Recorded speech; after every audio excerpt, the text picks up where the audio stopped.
Podemos cantar la palabra, podemos orarla, podemos acercarnos a nuestro Dios, y es lo que vamos a hacer en esta hora.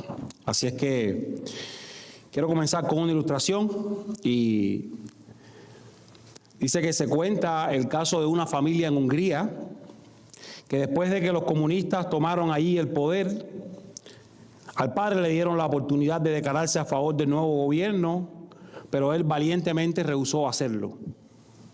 Como consecuencia de ello, fue desterrado a Siberia. Su pobre esposa tuvo que abandonar su hogar para poder vivir miserablemente en pobreza. Pasando el tiempo, su hijo salió aprobado en los exámenes para ingresar en la universidad, obteniendo calificaciones altas. Había toda perspectiva de que él llegara a ser un ingeniero prominente. Sin embargo, había un pequeño obstáculo. Él tendría que firmar un documento declarándose libre de la tonta influencia de la religión. Si no hacía eso, podría esperar el trabajo de barrer las calles de la ciudad y nada más. ¿Qué debería hacer ese hijo? ¿Negar a su Cristo o negarse a sí mismo para cargar su cruz? Y es que el verdadero cristianismo, sin duda, es costoso. Algo va a costar. Así es que quiero invitarles con esta historia en mente y conectándolas con una serie de cosas que estaremos hablando en esta tarde, ir hasta Hechos 25 para seguir en esta serie. Y vamos a leer los primeros versos, los versos del 1 hasta el 12. Hechos 25, los versos del 1 hasta el 12. Estoy leyendo, como siempre digo, la Nueva Biblia de las Américas. Y dice de esta manera, Hechos 25, 1 al 12. Festo, entonces 3 días después de haber llegado a la provincia, subió a Jerusalén desde Cesarea. Y los principales sacerdotes y los judíos más influyentes le presentaron acusaciones contra Pablo e insistían con Festo pidiéndole el favor de que quisiera traer a Pablo a Jerusalén, preparando ellos al mismo tiempo una emboscada para matarlo en el camino.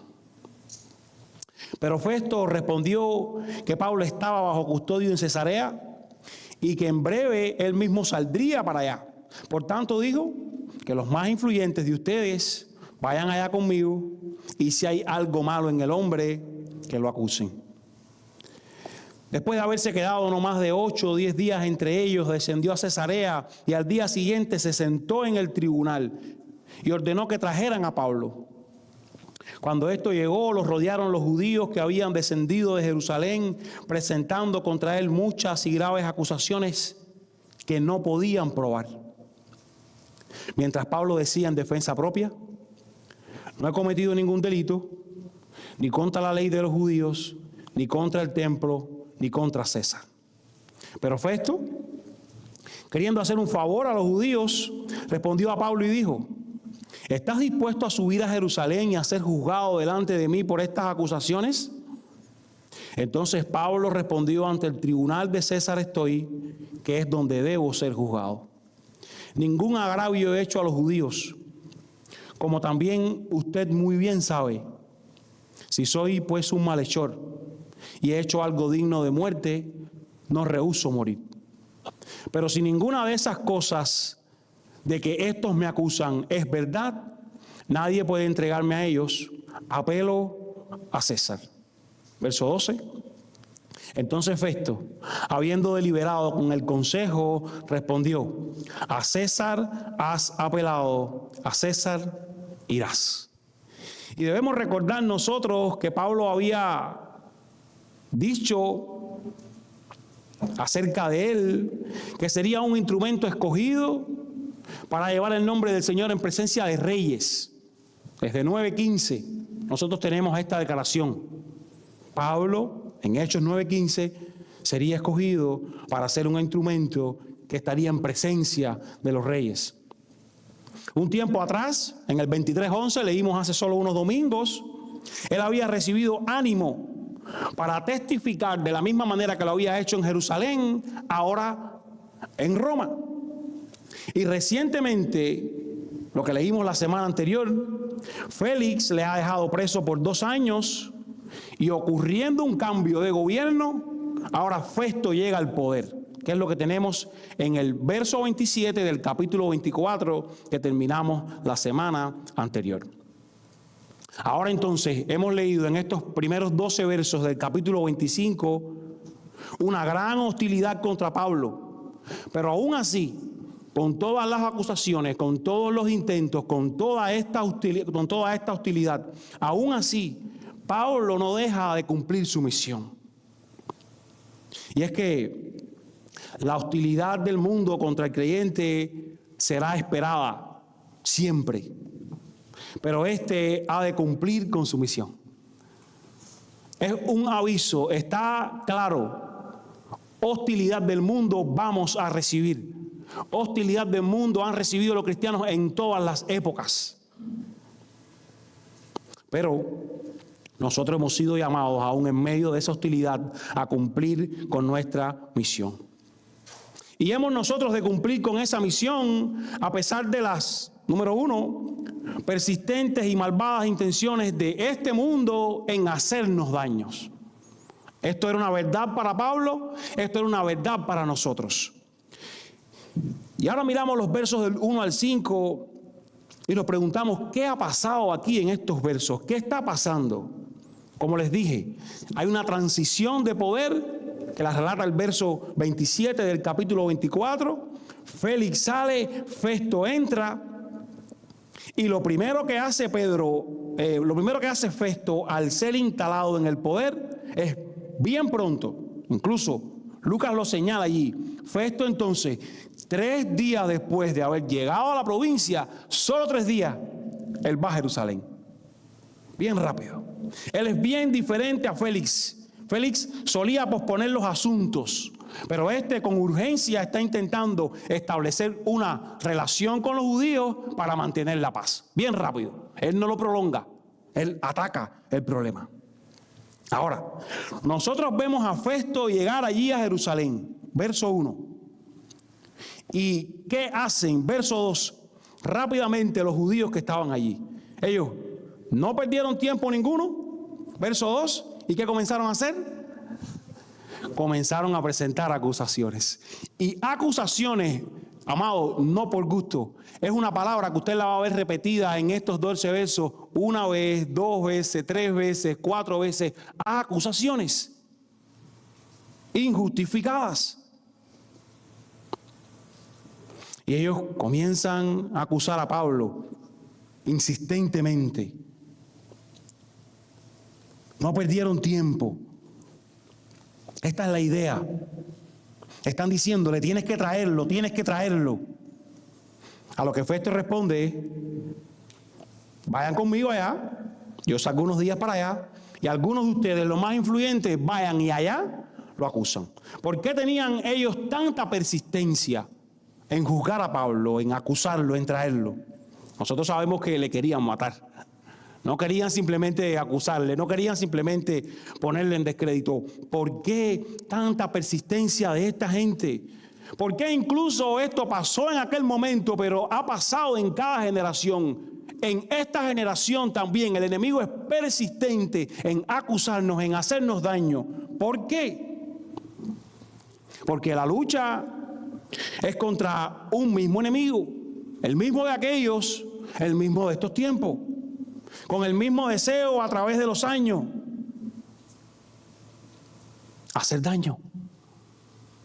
Porque la lucha no es contra carne ni sangre como a veces solemos creer. Hay un enemigo que quiere destruir a aquellos que son hijos de Dios, que quieren hacer su voluntad. Por tanto, nosotros que ya tenemos esa guerra declarada, no debemos darle ventaja al enemigo, no debemos entregarnos tan fácil, no podemos hacerle su trabajo tan fácil como a veces solemos hacer. Y usted puede notar la intención de Lucas como escritor, siendo inspirado por el Espíritu Santo, en mostrar el desenfreno de esta gente. en mostrar sus persistentes y malvadas intenciones en hacer el mal una y otra vez. Él quiere que lo veamos, cuán malvados corazones. Y es que el poder del pecado ciega tanto al hombre que lo hace un esclavo de su maldad. Lo pone ciego simplemente a querer cumplir con su objetivo, aunque él no se ve haciendo nada malo. Y escuche usted, Pablo ha estado encarcelado por 2 años fuera de la palestra pública, 2 años en los cuales él no ha dado dolores de cabeza. Y aún así, esta gente sigue al pie de la letra lo que está pasando con Pablo para hacerle daño. Pablo está encarcelado con ciertas posibilidades de moverse, de recibir visitas.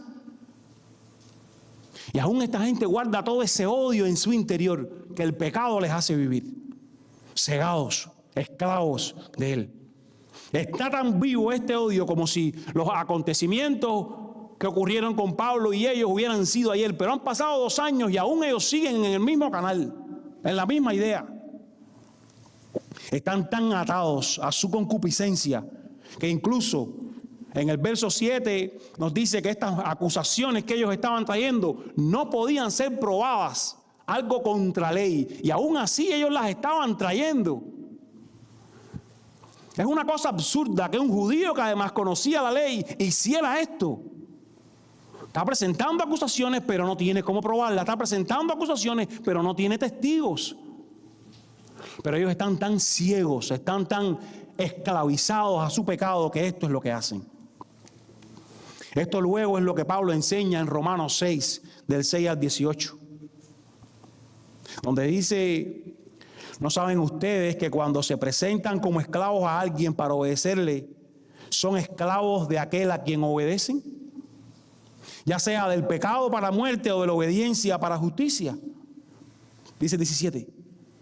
En Romanos 6, pero gracias a Dios que aunque ustedes, los redimidos, los salvados, eran esclavos del pecado, se hicieron obedientes de corazón a aquella forma de doctrina a la que fueron entregados. Y habiendo sido libertados del pecado, ustedes se han hecho siervos de justicia. Estos líderes judíos eran todo lo contrario. Eran esclavos sometidos del pecado.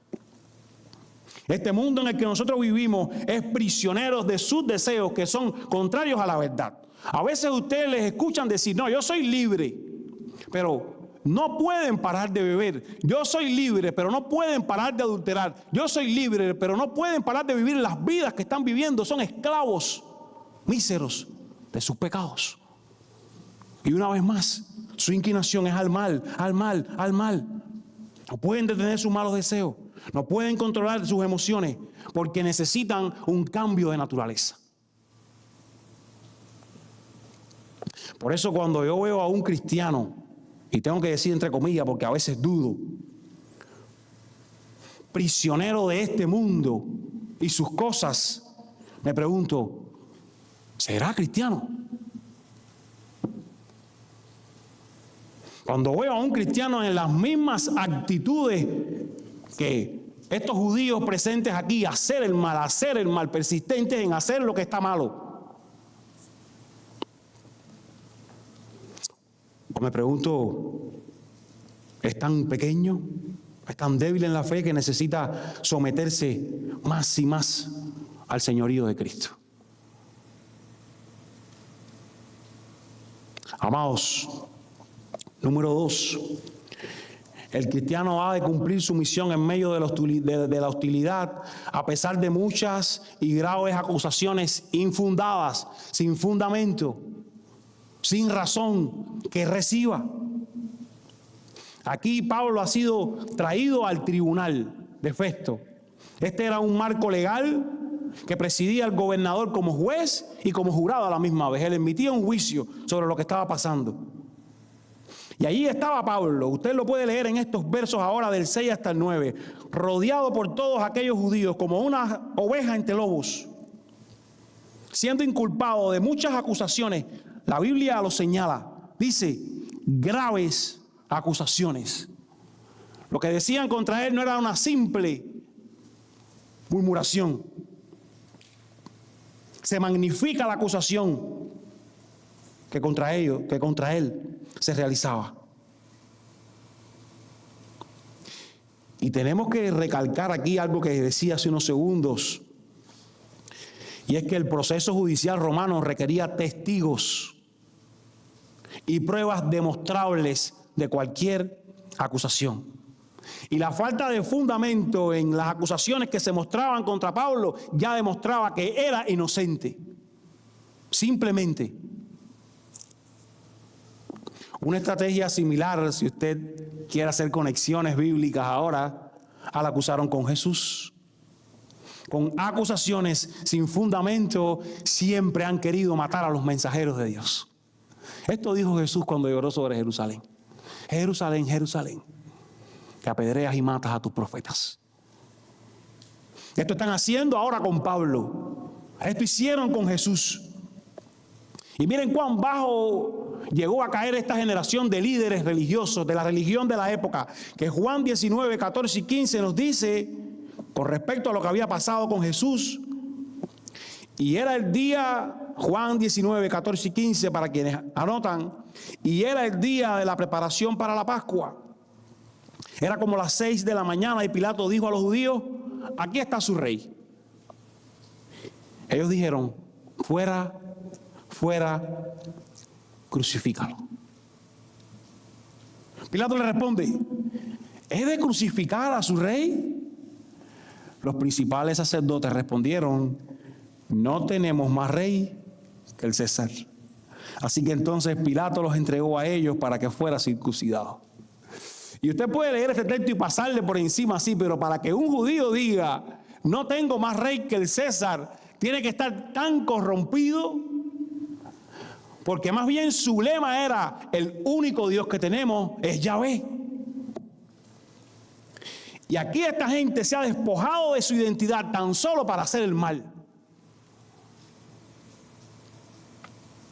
Como líderes espirituales de una nación, simplemente se despojan de quiénes son, dejan de pensar como israelitas para dañar a los mensajeros de Dios.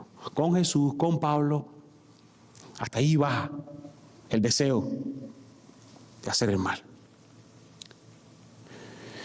Y el verso 7 dice que rodearon a Pablo y presentaban contra él estas graves acusaciones.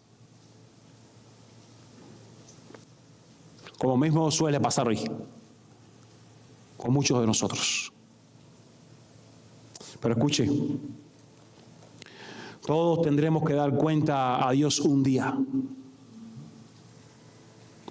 Aquellos que se han constituido jueces sobre otros, incluso jueces sobre sí mismos para decir: esto está bien, esto no está tan mal, van a tener que dar cuenta de sus acciones. La semana anterior leímos: los justos y los impíos van a ser resucitados, ambos. Unos van a ir a perdición eterna, otros van a ir a vida eterna. La última oportunidad tuya que me estás escuchando va a ser aquí, antes de que cierres tus ojos. No habrá más oportunidad. Por eso cada domingo desde este púlpito, quien quiera que sea que me estás escuchando, te tengo que decir: necesitas ponerte a cuenta con Dios. Necesitas entender que tu naturaleza es la misma que la de estos líderes pecaminosa. Necesitas entender que si hubieras estado allí no hubieras hecho mejor, hubieras hecho lo mismo. Necesitas entender que necesitas un Salvador.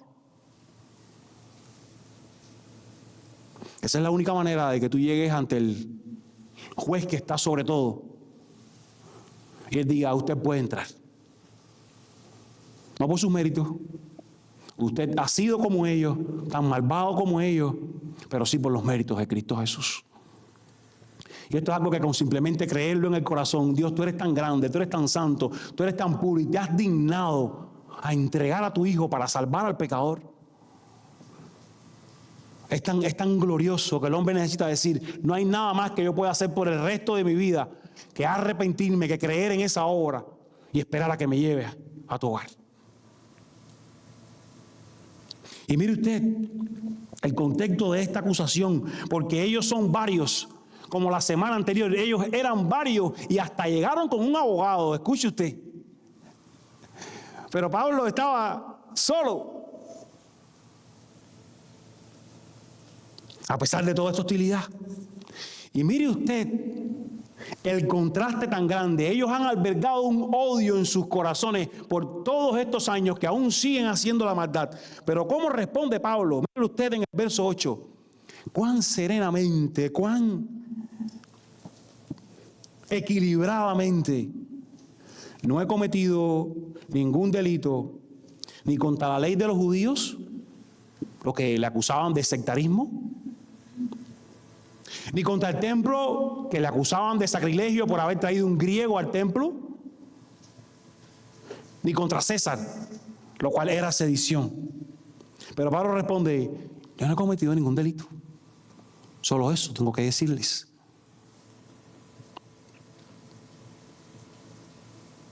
¿Qué puedes aprender del comportamiento de Pablo ante las acusaciones que le hacían en este episodio?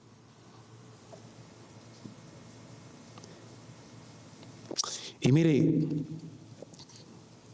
cuánta tristeza da esto, pero podemos descansar y confiar en el Señor. Verso 9. Aún con tanta verdad sobre la mesa, Festo no hace justicia. Festo tiene la verdad que le ha sido expuesta delante de él. Él está viendo que no hay manera de que aquello tenga ni pies ni cabeza, porque la ley no se está cumpliendo, no hay testigos para aquellas acusaciones. Y él tuerce la justicia para hacer, la Biblia lo declara, no nos los inventamos. Dice, verso 9, pero Festo queriendo hacer un favor a los judíos. Él tuerce la justicia para un beneficio propio. La verdad no me interesa mi beneficio. La justicia no me interesa mi beneficio. Qué triste. Entonces invita a Pablo a Jerusalén. Vamos, para que te juzguemos allá.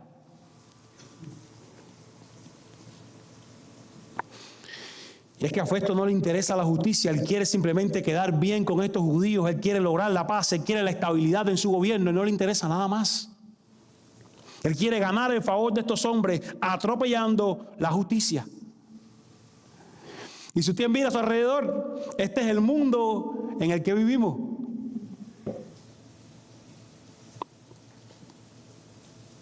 Anoche estaba viendo una película en la tarde-noche con la niña, de muñequitos, para niños bien pequeños, de animales y de animalitos y de cosas.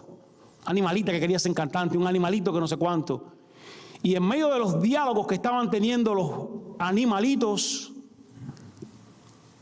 uno le dice al otro, la verdad no importa, lo que importa es el éxito. Y usted dice, oye, comienzan a meterlo allí desde tan pequeños. Usted se está dando cuenta que hay una agenda que le escribió alguien con una mente muy malvada. Porque la historia era como una especie de caballito que se quería convertir en cantante, pero estaba falseando todo aquello. Y su manager le decía, no importa la verdad. Él vino muy inocente a decirle la verdad. Mira, yo no soy eso que yo estoy diciendo. Yo me pinto para poder llegar allí. Yo me maquillo para poder llegar allí. Yo me cambio para poder llegar allí. Y el manager le dice, no, eso no importa. La verdad no importa. Lo que importa es que tú triunfes. Y es que el mundo en que vivimos no le interesa la verdad, no le interesa la justicia, le interesa su propio bienestar. Y tristemente esto toca las puertas de nuestras congregaciones, de nuestras iglesias, porque es la cultura que nos envuelve. Y cualquier cosa que afecte mi bienestar, yo lo voy a sepultar. Va a ser mi intención. Yo no voy a ser oído a eso, no lo quiero ni escuchar. Y los cristianos de hoy deben estar preparados ante tantos movimientos que ya están queriendo y que querrán desmantelar todas nuestras creencias, todos nuestros valores, todas nuestras convicciones cristianas. Y necesitamos pararnos firmes. Y aún allí poner pausa y decir, eso está mal. Eso no es verdad. ¿Por qué? Por esto. Me dijeron esto en la escuela, me dijeron esto en la calle, escuché esto, eso está mal. ¿Por qué? Por esto. Es nuestro trabajo.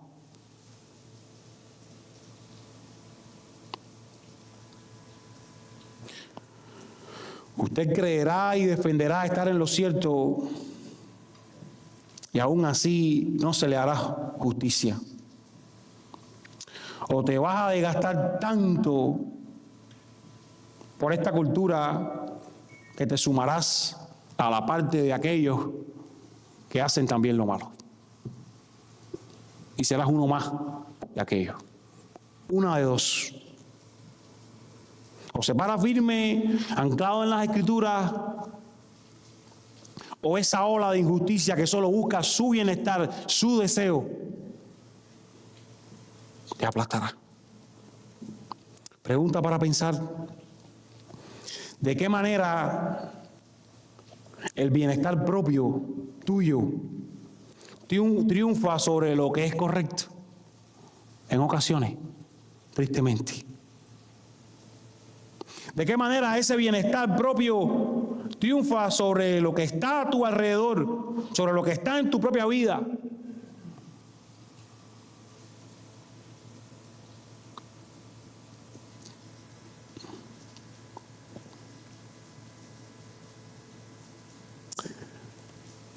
En tercer lugar, espera la hostilidad de este mundo mientras cumples tu misión, sin dejar que nada te distraiga en el camino. Tienes un llamado, como lo tenía Pablo, tienes una misión, tienes un objetivo, y allí tú vas. Porque ahora está Pablo ante Festo. Festo era un representante de Roma, y Pablo aprovecha la oportunidad para presentar su caso de inocencia ante el César. Como ciudadano romano, él debía ser juzgado en Roma. No había motivos para regresar a Jerusalén. Es más, Pablo sabía que ya no había nada más que conversar con aquellos judíos. Pablo sabía lo que tramaban, porque unos capítulos anteriores, si usted sigue haciendo las conexiones, a él le quisieron matar también. Así es que Pablo defiende su inocencia con la seguridad de que si lo encuentran culpable, él no se rehúsa a morir. No tengo problema de ir allá. Y esta apelación, apelo al César, estas palabras eran una especie de fórmula legal que lo llevaría directo, sin tener que escuchar ningún otro veredicto, ante el César. Y escuche, humanamente esta apelación era una locura, ya que el emperador en aquellos tiempos era el malvado Nerón. Pero esto le llevaría a cumplir su misión.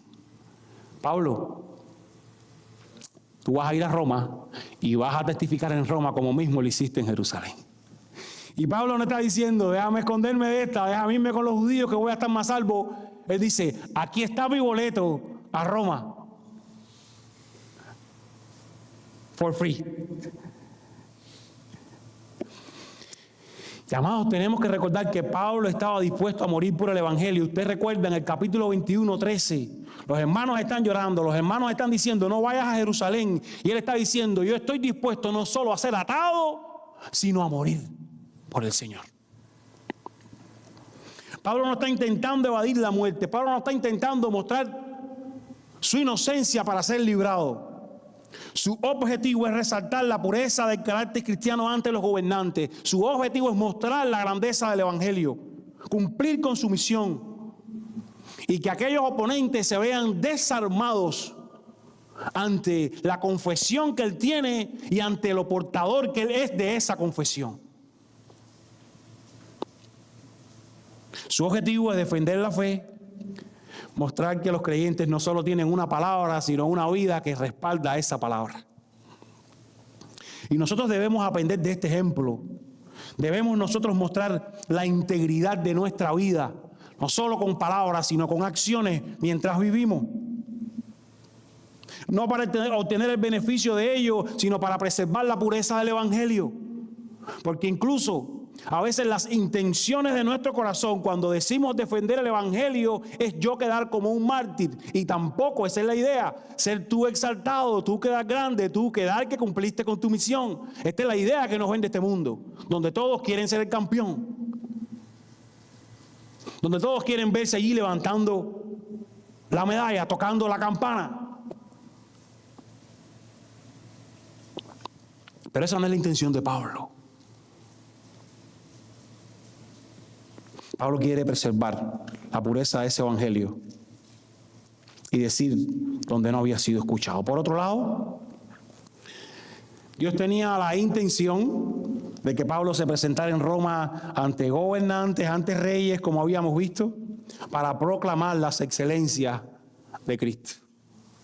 No solo cuando le dijo a Pablo, vas a ir a Roma y vas a testificar como mismo lo hiciste en Jerusalén. No, desde Hechos 1:8, ustedes serán mis testigos en Jerusalén, en Judea, en Samaria y hasta lo último de la tierra, lo cual era Roma, el fin del mundo conocido.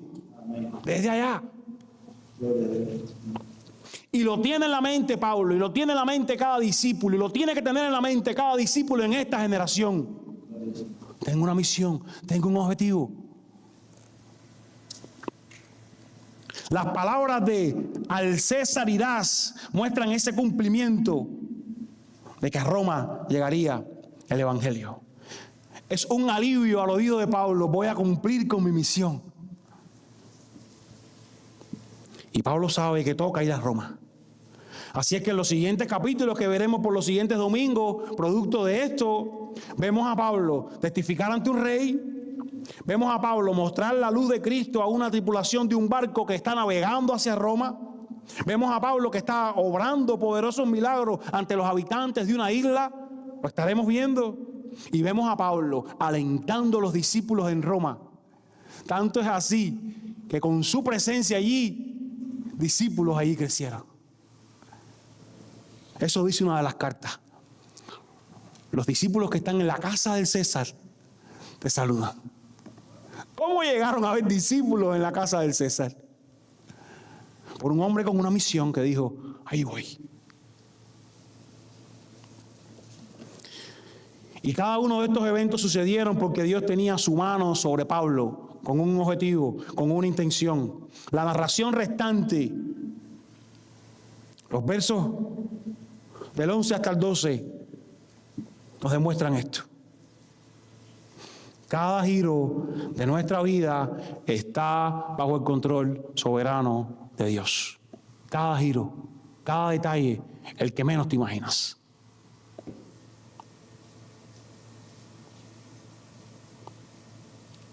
Esto no fue que a Dios se le ocurrió a última hora. Esto de ninguna manera sorprendió a Dios ni le tomó desprevenido. El Señor soberano del universo había planeado con detalle que la vida de Pablo sería para esto. Él cumpliría sus propósitos. Nada sería un obstáculo en ese camino. Cuán diferente es la vida cuando sabemos que ella está bajo el control de Dios. Cuán diferente es la vida cuando nosotros podemos decir, Dios está en control. Se hace diferente y necesitamos una vez más conocerle tanto a Él, acercarnos tanto a Él, que podamos verlo.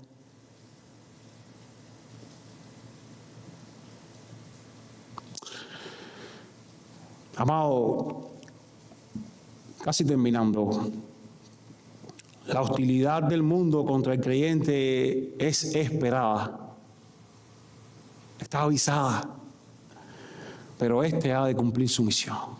Hostilidad puedes esperar del mundo, pero debes cumplir tu misión. Recibiremos falsas acusaciones por la causa de Cristo, pero estemos preparados para presentar defensa ante quien demande razón de nuestra esperanza. No solo con lo que decimos, también cómo vivimos. Y a veces Vivimos creyendo o imaginando el día que llegue la oportunidad de vivir una historia como la que narramos al principio, para entonces allí responder satisfactoriamente. Vivimos a veces preparándonos, esperando tiempos de persecución para decir, allí yo voy a comportarme bien, allí yo voy a hacer de esta manera o yo voy a hacer de aquella. Pero si en las pequeñas cosas de la vida que hoy estamos viviendo nos cuesta poner al Señor primero, difícilmente en la circunstancia más grande se hará. Difícilmente.